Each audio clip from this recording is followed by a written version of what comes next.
Hello, everybody. Before we get started today, I wanted to tell you about Juneteenth and some exciting plans we have coming up.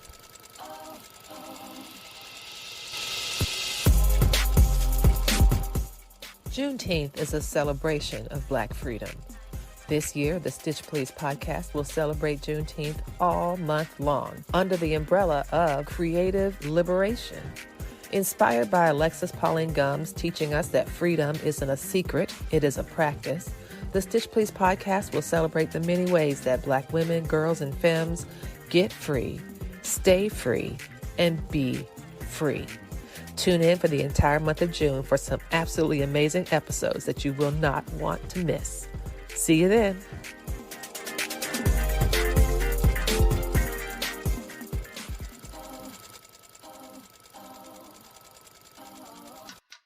You might have learned that the Emancipation Proclamation and Union victories ended slavery in America. But there's so much more to that story. Seizing Freedom is a new podcast from VPM and Witness Docs that uses firsthand accounts to show how Black people defined freedom for themselves during the Civil War and Reconstruction. Find us at vpm.org/freedom and listen wherever you get your podcasts.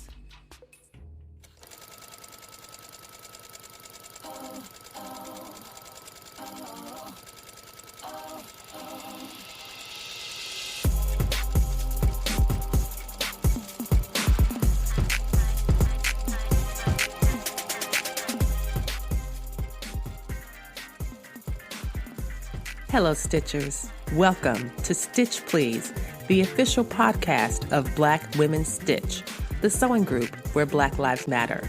I'm your host, Lisa Woolfork. I'm a fourth-generation sewing enthusiast with more than 20 years of sewing experience. I am looking forward to today's conversation, so sit back, relax, and get ready to get your stitch together.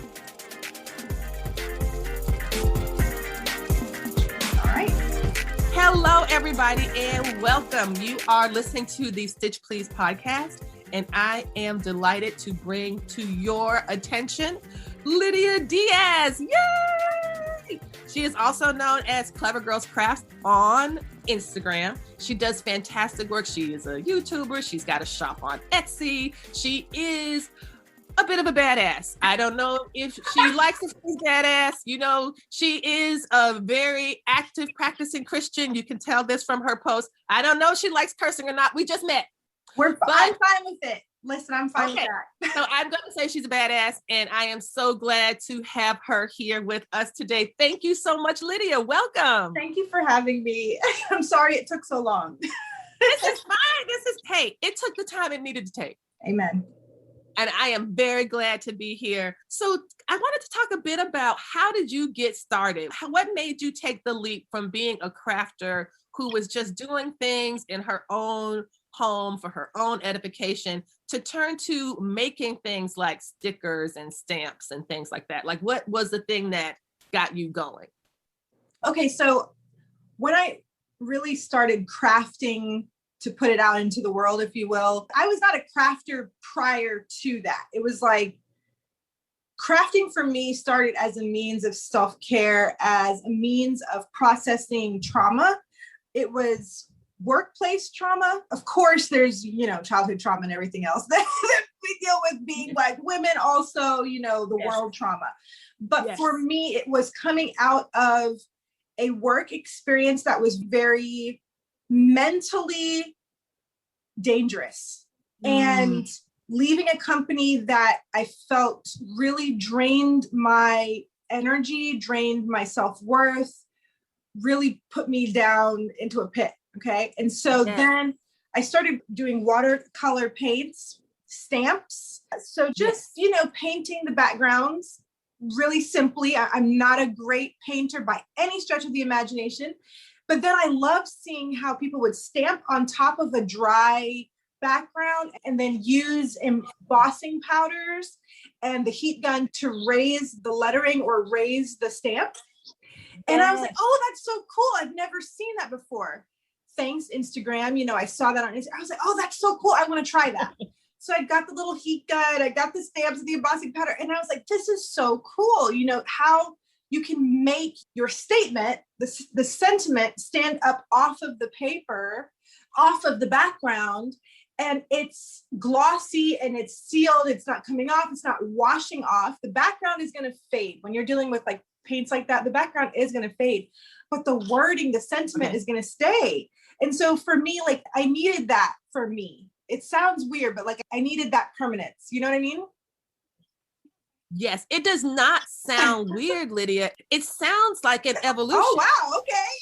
I'll take it. That's what it sounds to me. And the reason I say that is because if we were to look closely at the process you're describing, you have this watercolor background that might be beautiful and a gorgeous context. But what you also have when you put the stamp down and then the embossing powder, and then you put some heat on it, I really like how the embossing is also textured so that you can feel it, right? You can feel it. And there's something about basically standing out in a background in a way that is permanent, right? Yes. Right? That is something that is so powerful and necessary for Black women. And so like this idea, when you said to me that your work environment was mentally dangerous, right? And your solution to that was to create for yourself a therapeutic process of art and of making and of creating that also relied on a stamp, on a background.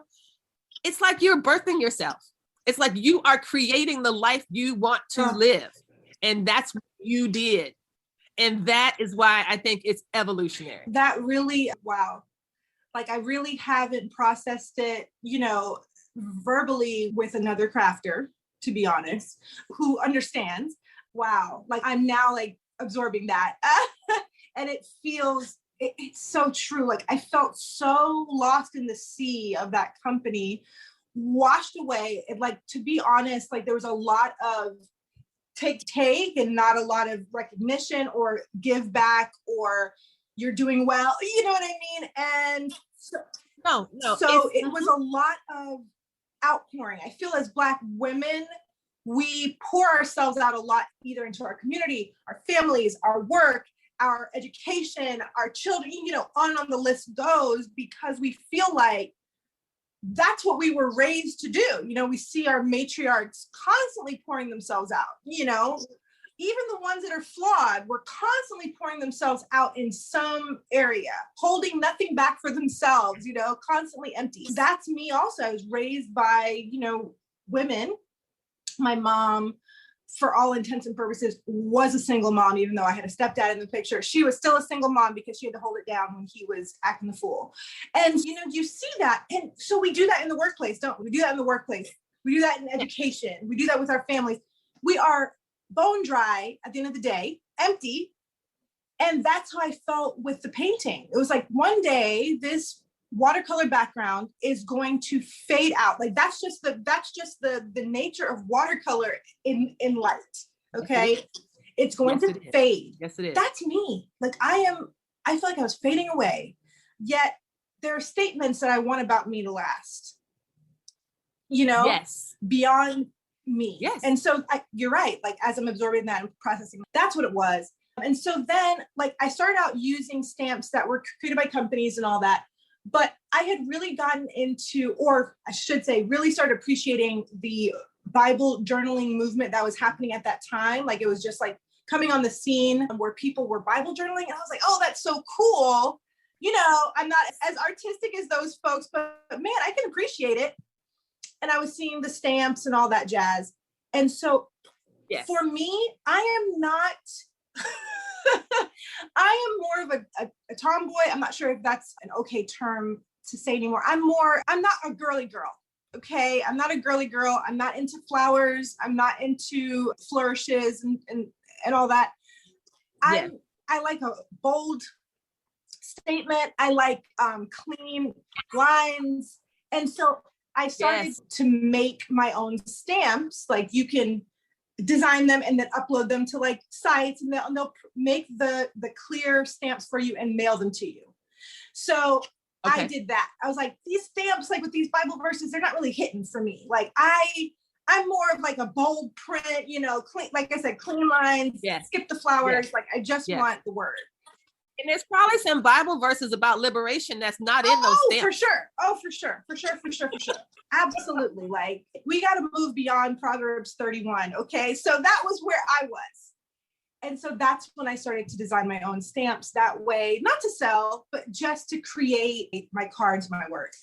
And then from there, you know, I started collecting the craft stuff. Once you start down that road, it's dangerous.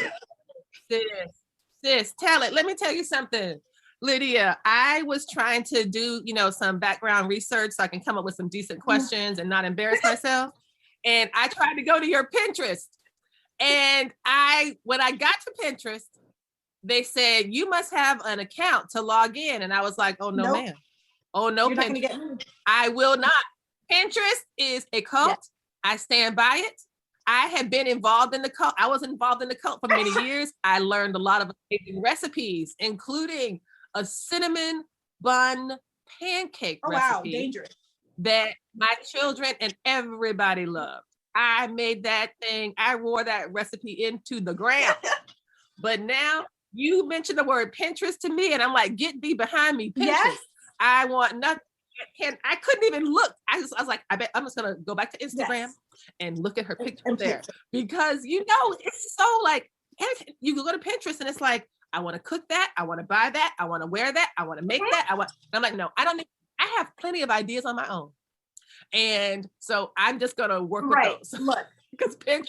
I don't have enough self-control for Pinterest. I have a Pinterest account, and I cannot tell you the last time I logged into it. My friends are like, oh, Pinterest is great to promote your stuff. I'm like, first of all, I don't have the mental energy for that right now. And second of all, if I go on there, I'm going to get like sucked into the whirlpool of everybody's thoughts and ideas. I just can't do it.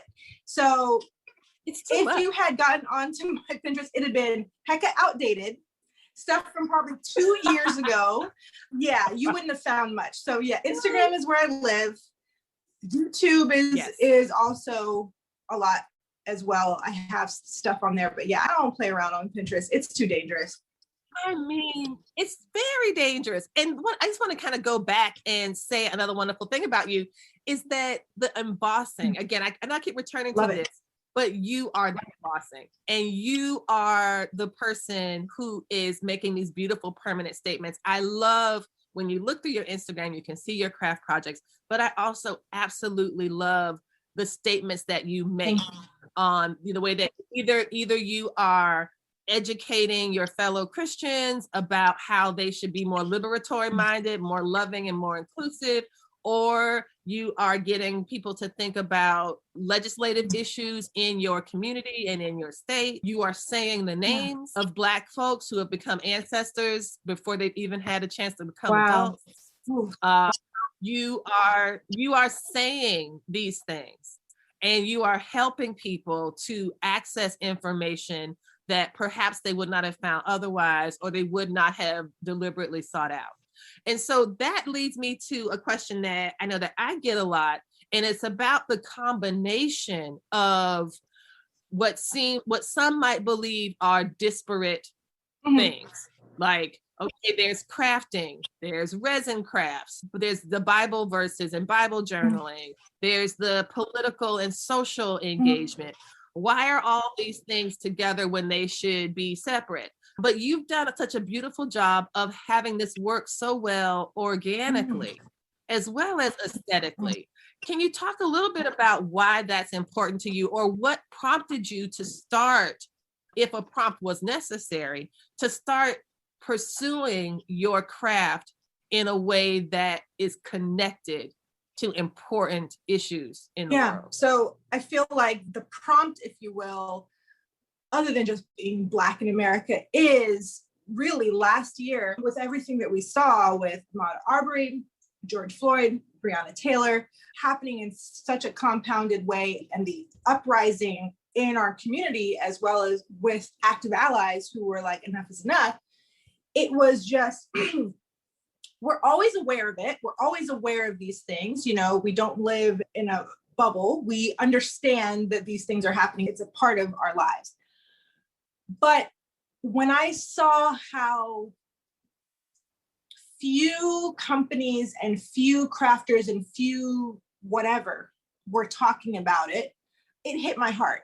And then there was this pivotal moment for me where last year, a craft company whose name I shall not say, you can go look on my Instagram and find what I'm talking about. It's like, look it up yourselves, people. I'm not going to give them any more credit than they deserve. None of it. I'm not putting their name in my mouth. They do not deserve to have their name uttered by me in a recording. How about that? You can go check out Clever Girl Craftings on Instagram and you can see what I'm talking about. I'm going to plug me, not them. Yes. Okay. Exactly. Because guess whose link's going to be at the end of this episode? Clever Girl Craftings. So, okay, that's the links that's in this episode. You can find the YouTube channel. You can go to the IG. You can go to the Etsy. That's who we're talking about today. So some raggedy people did something raggedy. What they do? Tell me what they did. I wasn't watching. Tell me what they did. What did they do to you, Lydia? Tell us. This community page or this raggedy company, actually, they posted their design team for the 2021 year, whatever was coming up, whatever it was.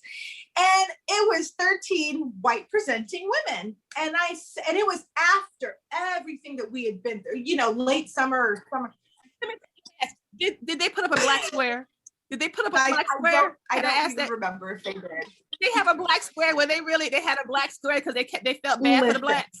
And so they put up a black square. Whatever, they didn't do enough, because I saw that and it was another Black crafter, a friend of mine, who actually said, have you seen this? And I said, let me go check it out. What is this? I said, what? And it's like that activation moment. I don't know if you're into comics at all, but like when someone is born with like mutant DNA, you know what I'm saying? And like they go all through their life, they never have any kind of mutant, experience. And then something happens that like triggers the DNA, and suddenly they're shooting sparks out of their hands. Suddenly they've got yes. It's like that third full moon on the autumnal equinox. And they turn 16. Suddenly, once every 50 years. It was that, because suddenly it went from, man, I'm observing all this. I hate all this. I'm a part of this because I'm a part of the Black community.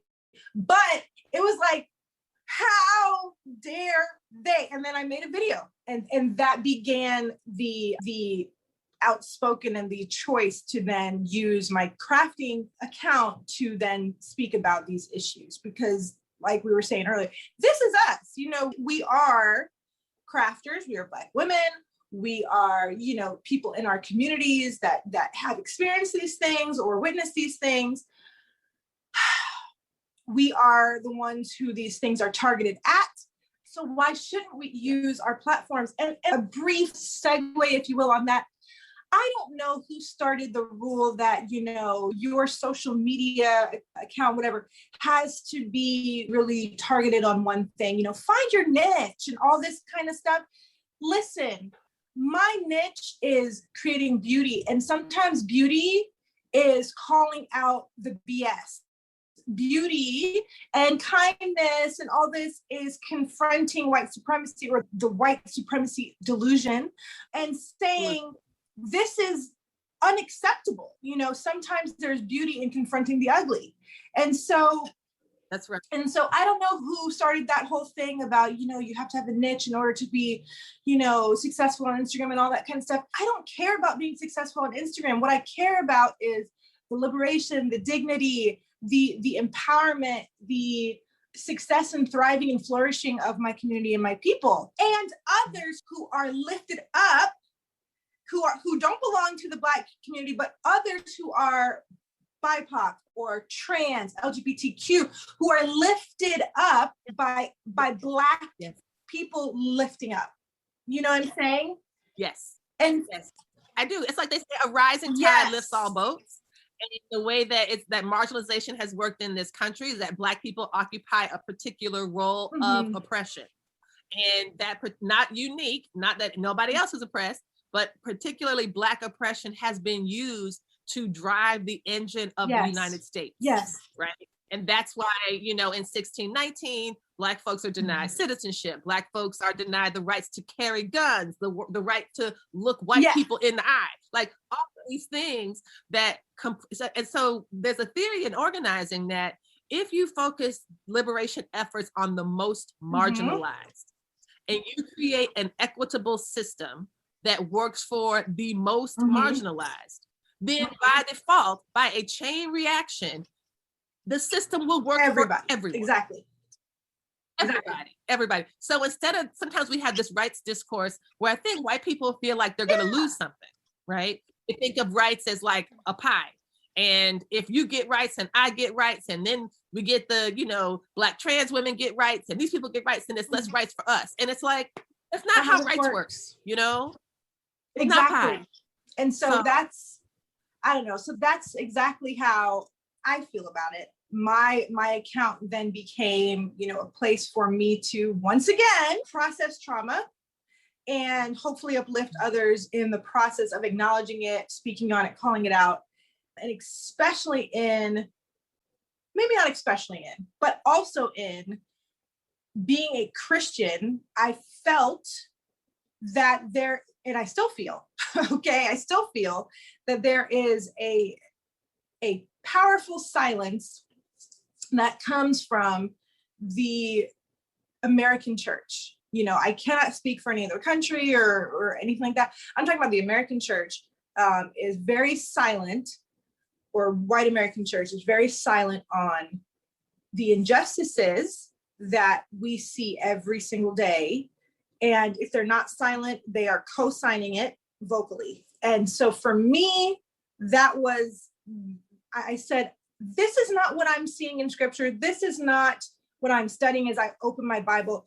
I'm going to speak up whatever my voice is worth to somebody who's reading this, who's losing their faith, who's losing faith and saying, man, where's this church that's supposed to be loving and caring and being the hands and feet of Jesus? I'm going to say it. Okay. And so that's then also tied into all of that. Yes, and I think you were speaking earlier about the violence of your former workplace and about how so much was extracted from you, and I that resonated with me, and I think that's going to resonate with a lot of Black women who are listening. But one thing that one of my friends has taught me, and I keep practicing it, is that we belong to ourselves first, and that is. I think that I'm not saying I struggle with that. I'm going to say I'm practicing with it, because I also grew up in a family of women, or in a family where my mother is still to this day. I will not say how old she is because that's none of y'all's business, but she's the mama of a 51-year-old. How about that? And she's still out, serving. She's still, that's just her nature. She is a community ass bitch. And I'm sure she would not want to talk on that, but just she is. But that's where I learned about actually some of the principles of anarchy. Actually, she would not believe this, but like anarchy is not chaos. Anarchy is a system of government that is non-vertical. It's completely horizontal and lateral, and everybody takes care of each other. Right. And so we have found a way to make it criminal, right? Because we prefer a democracy that says that's what it is, but that's not what our democracy is. And I don't have to tell you any more about that. But the thing is that it's the beauty for me is to see her be so engaged with her sorority community, the church community. She's even still connected with kids she went to high school with. Right. And that they went to a segregated high school, and the ones who are still able, they get together once a month, and have class meetings. So like, I got to see what it meant to live in community, to live in a Black community, and what some of the rights and responsibilities and the joys were. And so I'm wondering, the work that you're creating, like when I flip through your Instagram page, is also a type of very difficult and challenging work. What do you think is the difference between managing your own platform and talking about ways to process things that are traumatic and harmful to Black women's lives, and doing that at a company that's demanding that you do this and do that? Is it just, do you see what I'm saying? Like, both places demanded something difficult, right? But one was maybe financially remunerative because it's a job you're getting paid for, but was also emotionally violent and damaging. And another is still like, it's demanding, it's a lot of work, but it produces something different. Do you see what I'm asking? Like, is there a difference? Maybe, I guess the difference might be between working for somebody else and working for yourself. But the process is, it's still, I'm just saying, it's still hard. You're still doing things that are hard. Can you talk a bit about that? And I just love what you said before about like, you're not trying to be quote unquote successful on Instagram. You're not doing the seminars on how you can monetize your Instagram and all your social media life in order to put whatever for capitalism, you know? Like, how do you see this particular social platform working for your benefit? It's working for your benefit, but at least for me, I feel grateful because it's working for my benefit too. Because I know when I go to your page, I'm not going to see nonsense. I'm not going to see BS. I'm going to see a Christian practice that's much more in line with my particular Christian practice that's also connected to Black liberation theology. So I'm able to see, you know what I'm saying? Like, I don't know. I guess it's not really a question. It's just maybe an assessment of how amazing you are. But like, what keeps you going? What keeps you like making the things that you're making? What keeps you putting them out there and doing this work to help us get free? Because that's what I see on your page. Wow. Okay. So when you were asking like, what's the difference, if you will, between the corporate side of it, you know, a company draining you and then you putting it out, but you're still being drained in another way. Yeah, I think that I draw the lines, you know what I mean? Whereas it's that autonomy of, you know what, if I don't want to post about this particular tragedy or this particular thing today, I can wait to process it in my own way until I have the words. If I want to process it at 2:00 in the morning, you know what I'm saying? I'm going to process it then. I think that in the corporate world, it's like, it's a constant grinding of our bones at the benefit of the corporation. And when your bones are ground to dust, they get blown away and somebody else replaces you. And when the corporation says that you're no longer useful or you're no longer lining up with their objectives, you know what I'm saying? Like, they create the objectives, they create the focus, the goals, what's important to the corporate culture, you know, of that particular company.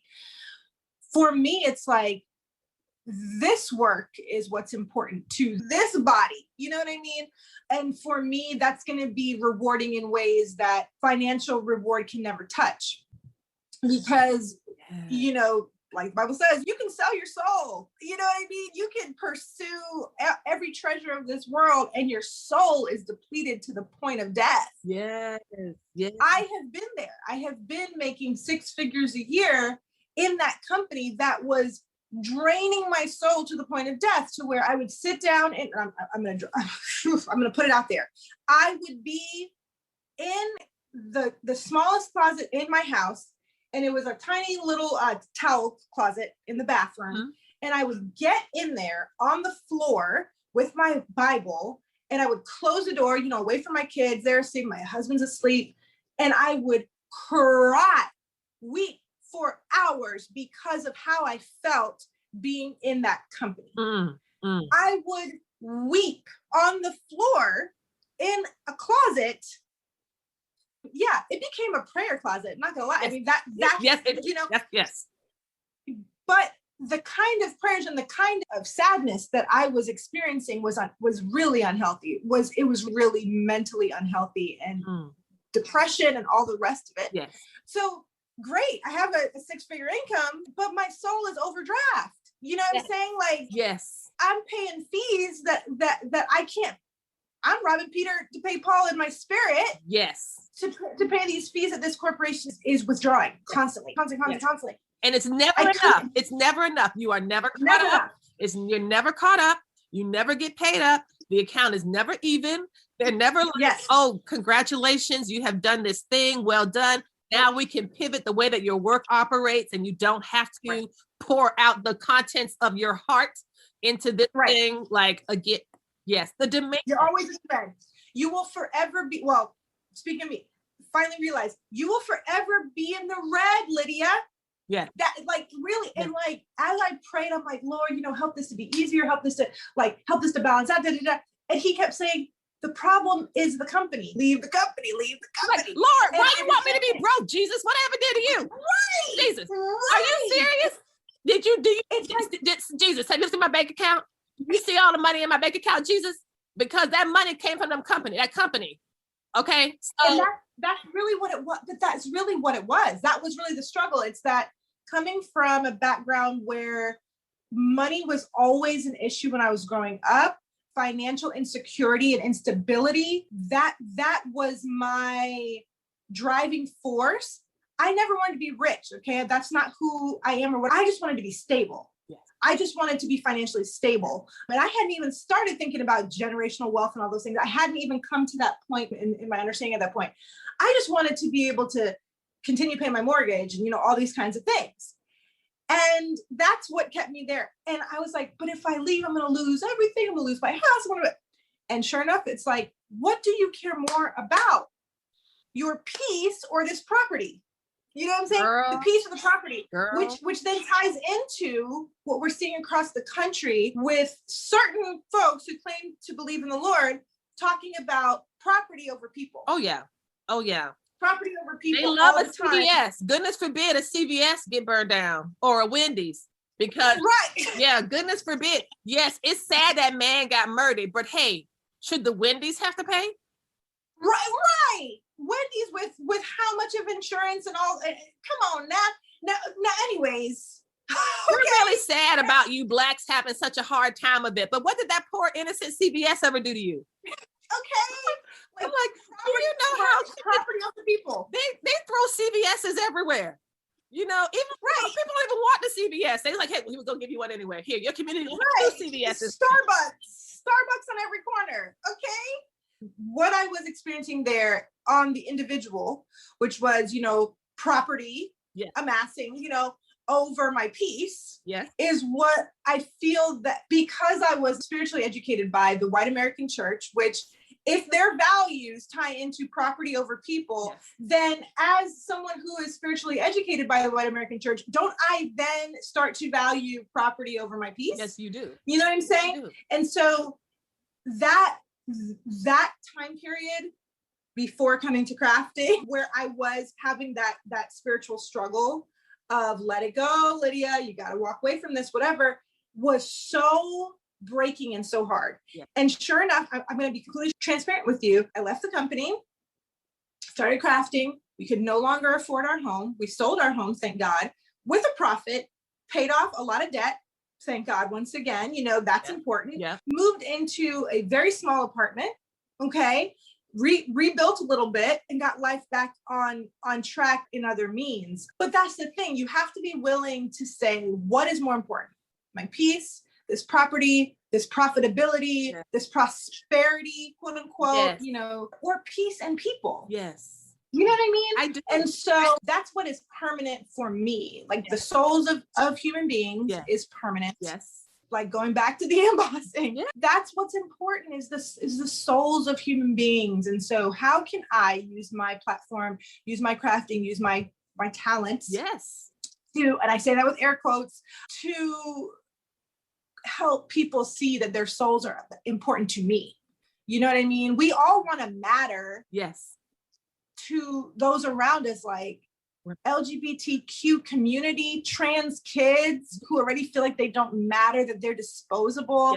I'm sorry, you're not. You are valuable. Black people, you are valuable. Disabled folks, you are valuable.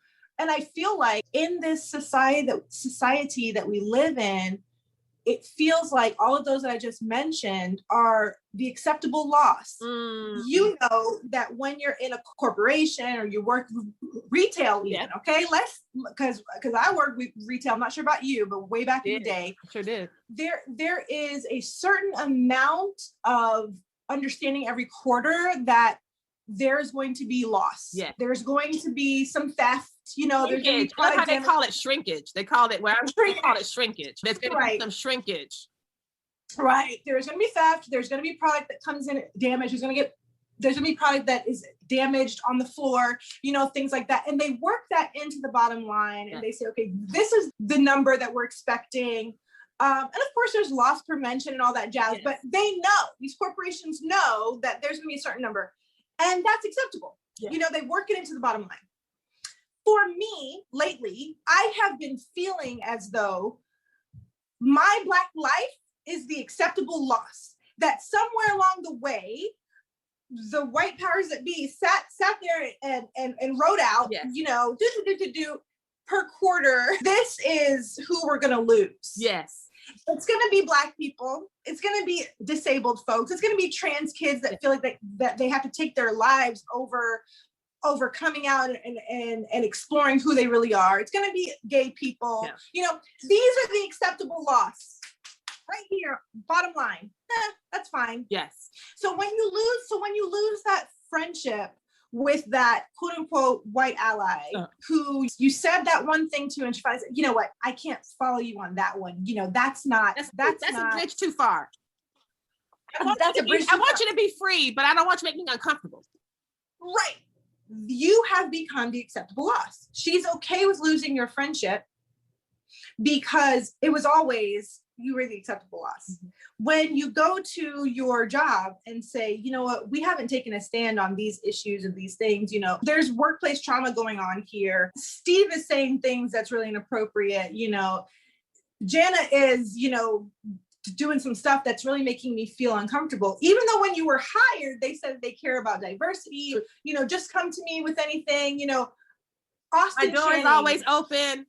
Talks about that. Yes. In her book, Austin Channing talks about that. Yeah, I read that. That was good. Yes. Ain't no friends here, she says, and I say it all the time. Ain't no friends here. You are the acceptable loss. Yeah. When you go to HR and you report X, Y, and Z in these emails and this workplace culture, and they say, maybe if you just had a different tone, maybe if you are the acceptable loss. Can you smile more? Have you thought about right? You are the acceptable loss. When you are in the schoolhouse and you can't wear your braids, you can't wear your natural hair, you can't wear your afro, you are the acceptable loss. Mm. And that's really hard. And I want people to know who come to my account, you are not an acceptable loss. Exactly. You are not an acceptable loss. It's true. It's absolutely true. And this notion that for some people, there are some folks who can compartmentalize.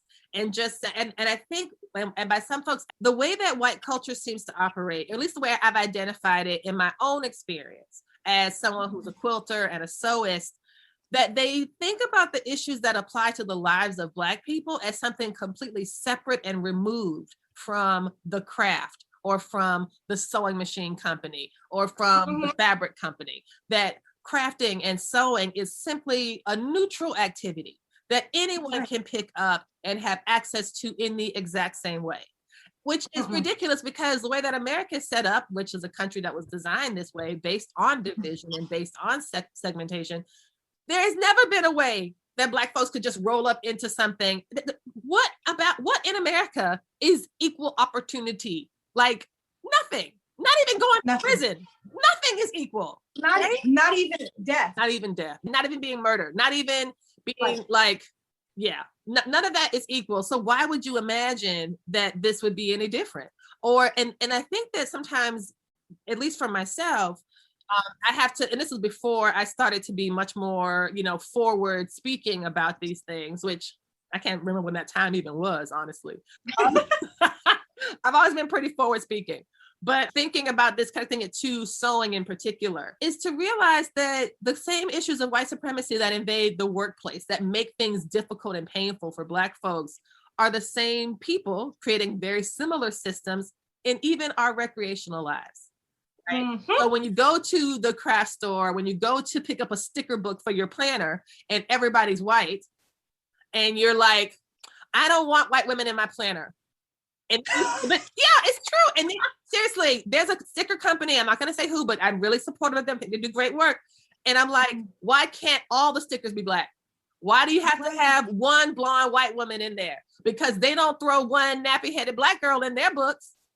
You don't put that in there for us. So there's something about the way that I feel like sometimes Black folks have been encouraged to not center ourselves in our own story. And we've not been encouraged to do that because that exposes something about this whole country. And there's a scholar who is really popular in the Black arts movement, Hoyt Fuller, and he wrote a book, I think it's called The Black Aesthetic.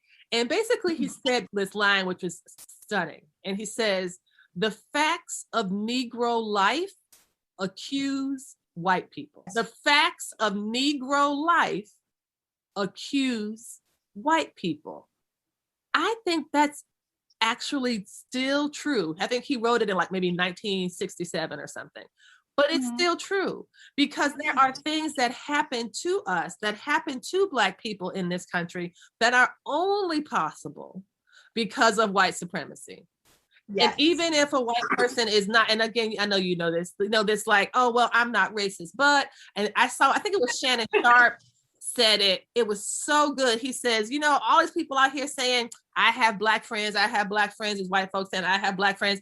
But if you have a Black friend, quote unquote, and you are not empathetic to the pain of their lives, you don't have Black friends. You know Black people. You know Black people. Exactly. I saw that as well. Exactly right.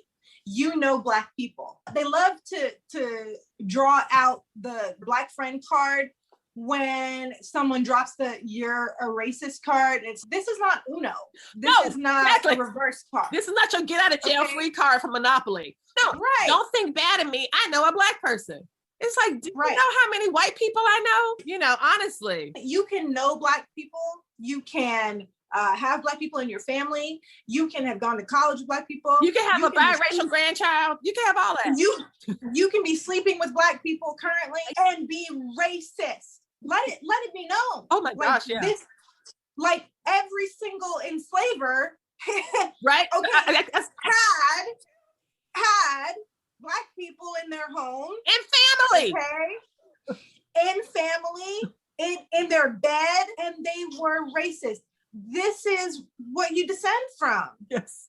So please don't try to gaslight us with, I have a Black friend. Do you? Right?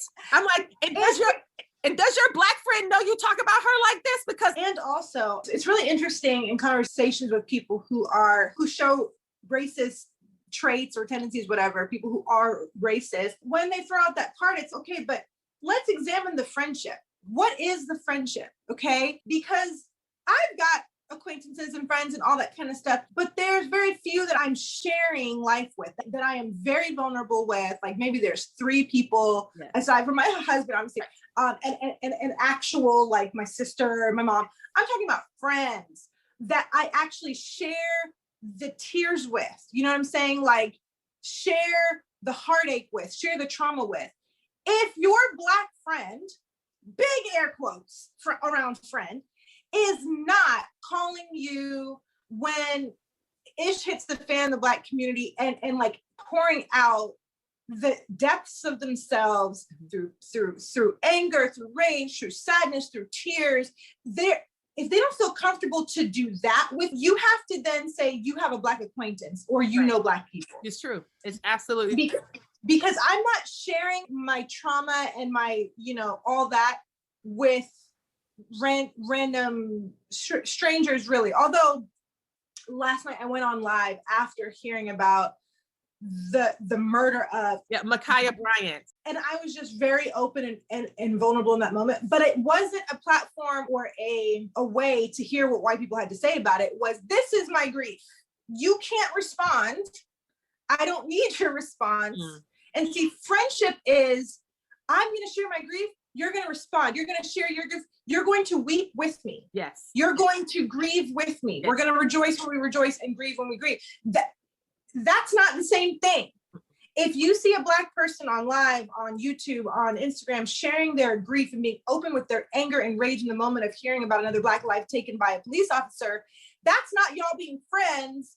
That's them showing you what this really looks like in real life. Exactly. Okay. And so don't get it twisted. Don't think that's friendship. That's just expression. Yes. That's art sometimes. You know what I'm saying? Yes. So anyways, I know. But I think that one of the things that makes me so excited about your work and your platform is that you are so able to communicate this in really beautiful ways. And so I found out so much information just by coming to your page and flipping through. So about HB1, for example, that passed in Florida recently, that criminalizes Blackness and criminalizes protesting and criminalizes, it's such a dangerous precedent.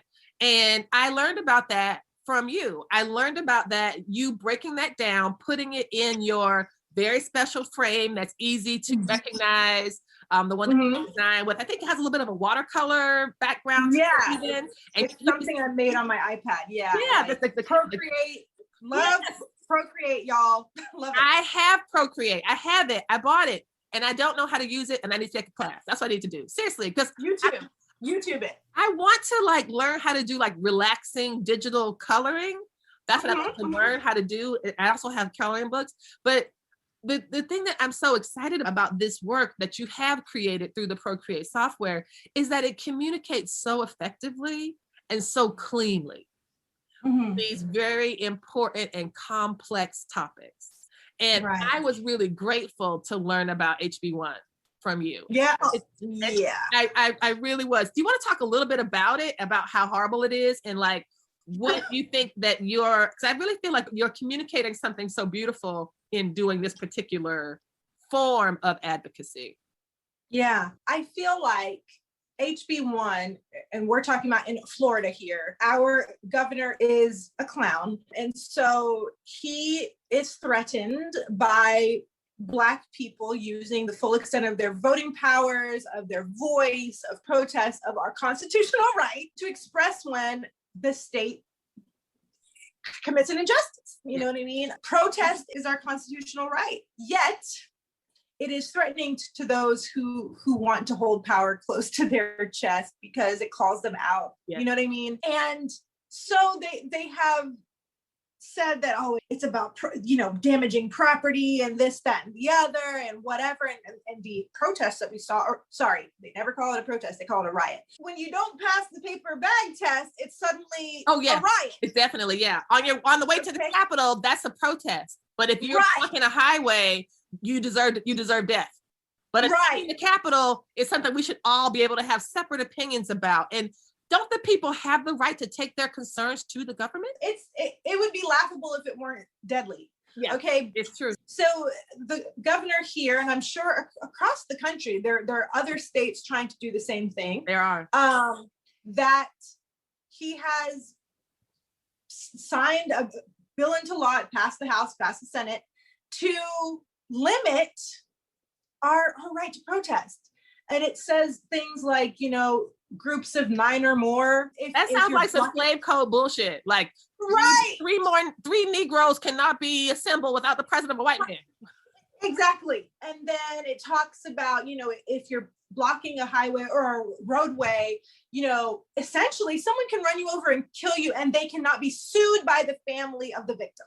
Right. So not only will the state not prosecute this, the person's family cannot file civil suits. So as you know, one of the reasons that Charlottesville became such a synonym for white supremacist violence is because of the protests here on August 11th and 12th on 2017. And I was there on August 12th. I was at the intersection when that white supremacist drove his car through.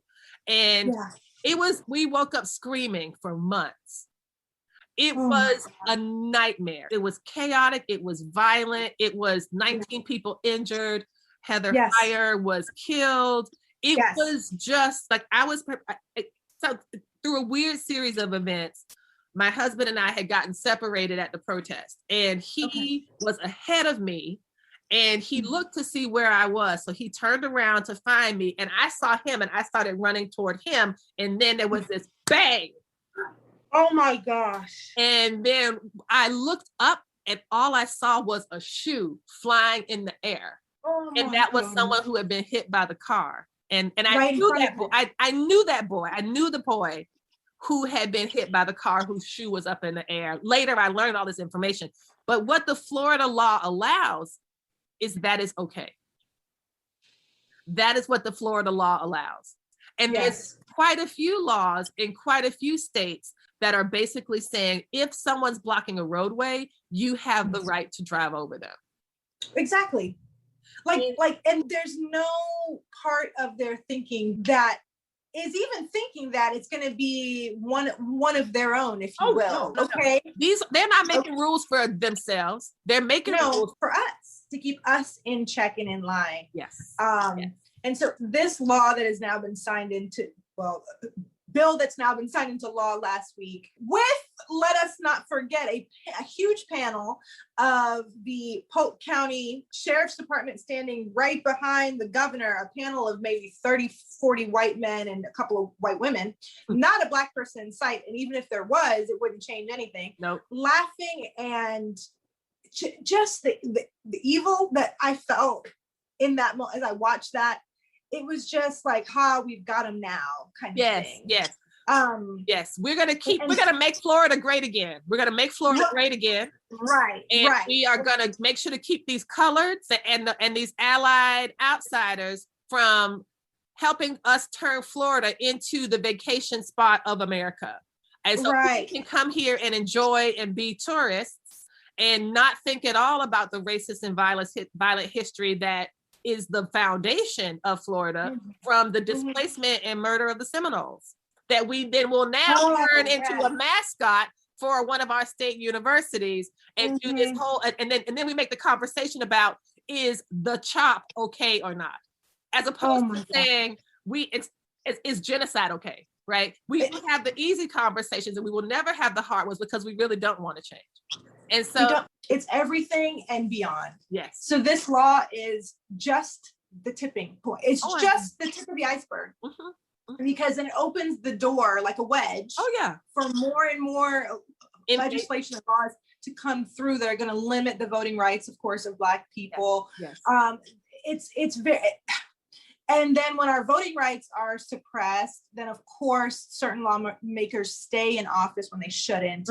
And we're seeing that in Georgia, and I'm sure it's happening in other places, but we're really seeing it in Georgia. And it's not even sad. It's demoralizing. It's like, when does this stop? And I feel like for us who have any kind of platform, I just feel like what have I done with my time if all I'm doing is sharing, my crafts, but I'm not talking about, if I have eyes on it, if I have one follower, or if I have 100,000. Yes. What have I done with my time? And that's a conviction. That's a spiritual conviction. Okay. If you don't feel convicted in that way, that's fine. That's you. Yeah. For me, this was the spiritual conviction that was laid on my heart. Okay. After prayer and reading the Bible, like, if I'm not using my platforms, my talents, my whatever, to shine light on injustice lurking in the dark, what am I doing? Yeah. You know what I mean? Yes. And so that's the accountability spiritually, not from man, not from anything. Spiritual accountability of, it's not about earning grace, it's not about earning favor in the eyes of God. Like, that's not a thing. It's about knowing that my time here is short. Yes. And that there are people who I'm going to reach that maybe the next person's not going to reach. That's right. So I've got to use my voice. I've got to use my platform. I've got to use my art. I've got to use whatever I've got in these hands, these Black hands. That's right. And shine light on the fact that there are people being murdered in the streets. There are people going hungry right now. There are children taking their lives. Yes. There are women being assaulted in many types of ways. I just have to do it. I have to do it. And it's not about earning anything. It's not about, God saying, good job. Like, not even that. No. It's just simply, if he puts compassion in our hearts, if he puts empathy in our hearts, it's not so that we can store it up and bottle. It's so that we can turn around and help others to have that same compassion and empathy. Yes. Yes. And that's what I love about what you have done. And you have done and created so many wonderful things, so many beautiful things. I love the ability to I always know when a post is yours. And not just because of the words, but it's like, even before I read it, I'm like, oh, that's Lydia. Okay, what she said, like that kind of instant recognition that because at least in my opinion, the work that you're doing is so trustworthy and reliable. And it shows, and it's coming from a place of deep love for Black people. It's coming from a place of deep love for the liberation of the most marginalized, which will free us all. And I think that you providing that as a model for people is generous work, but I'm also glad to hear that it's soul sustaining for you. And that's something that is another difference from your workplace, Oh, yes. And that we can build lives that affirm us. Yes. And that we can do that. I think the fact that we can do it and we can tell other folks about it can hopefully encourage more folks to step out a little bit. I'm not saying that not everybody is going to be able to prayerfully walk away from a job. Not everyone is going to be able to start like a Craftivism platform or start a podcast or start a YouTube channel. Not everyone is going to do that. But the idea that you can, if you want to, like, that is encouraging. The possibility is there. It's not for everybody. We are not all called in the exact same way to the exact same things, right? Other than to maintain and put forth the dignity of human beings. You know what I mean? For me, it's this. For someone else, it might just simply being the voice in the workplace, coming alongside a co-worker who's going through a lot. There's infinite ways to be an activist, but none of those ways involves being silent. So there is no, in my opinion, there is no silent activism. It's about making use of where you are, your resources, your personal talents and gifts, your personal relationships with people, and speaking into those lives, speaking into those moments that are pivotal, using your voice. However, there was a lot of anyways, I weeded out a lot of this, last year of like, well, I just don't know what to say, so I don't say anything. And it's like, not to say speak without wisdom, of course, be wise in what you say and whatever. But sometimes the lack of speaking up or the reluctance to use your voice isn't coming from your lack of wisdom. It's not coming from your lack of knowing the issues and understanding. It's just simply fear. Yes. You're just simply afraid of being that ally that you've been called to be. And that, I think, is very dangerous for those marginalized people around you. If enough people were active allies,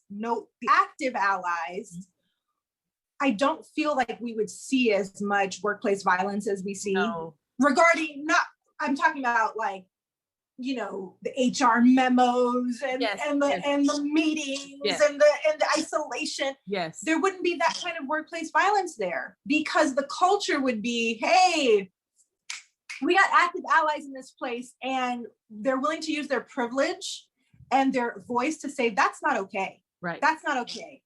That's unacceptable. Right. So please, silent activism keeps us right where we are. Yeah. Like just consuming knowledge constantly and not actually like doing anything with it isn't helping anybody. Exactly. It's not helping anybody. It's not. And that's they're consuming it, but not digesting it.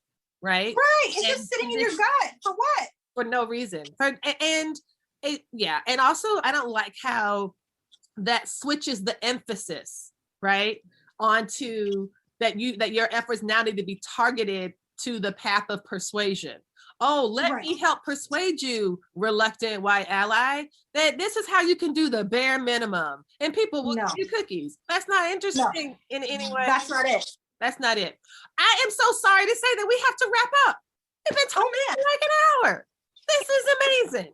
So tell us what you have going on next. What can we next expect from Clever Girl Craftings? I'm going to continue, speaking out and making sparkly things. Yes. I have a couple of exciting partnerships coming up this summer, and I'm not, unfortunately, contracts, not allowed to say. Understand, no worries. People will just wait and see, be surprised.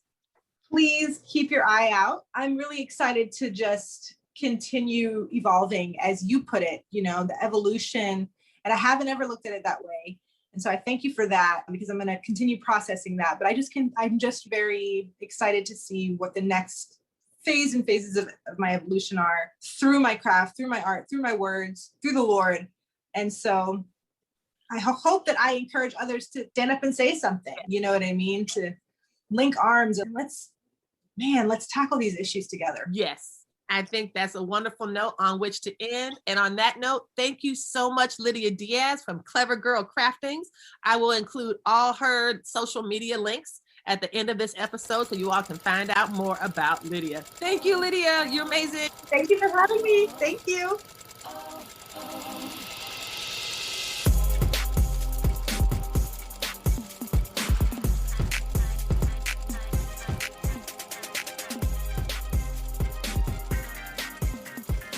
You've been listening to the Stitch Please podcast, the official podcast of Black Women Stitch, the sewing group where Black Lives Matter. We appreciate you supporting us by listening to the podcast. If you'd like to reach out to us with questions, you can contact us at blackwomenstitch@gmail.com. If you'd like to support us financially, you can do that by supporting us on Patreon, Patreon. And you can find Black Women Stitch there in the Patreon directory. And for as little as $2 a month, you can help support the project with things like editing, transcripts, and other things to strengthen the podcast. And finally, if financial support is not something you can do right now, you can really help the podcast by rating it and reviewing it anywhere you listen to podcasts that allows you to review them. So I know that not all podcast directories or services allow for reviews, but for those who do, for those that have like a star rating or just ask for a few comments, if you could share those comments and say nice things about us at the Stitch Please podcast, that is incredibly helpful. Thank you so much. Come back next week and we'll help you get your stitch together.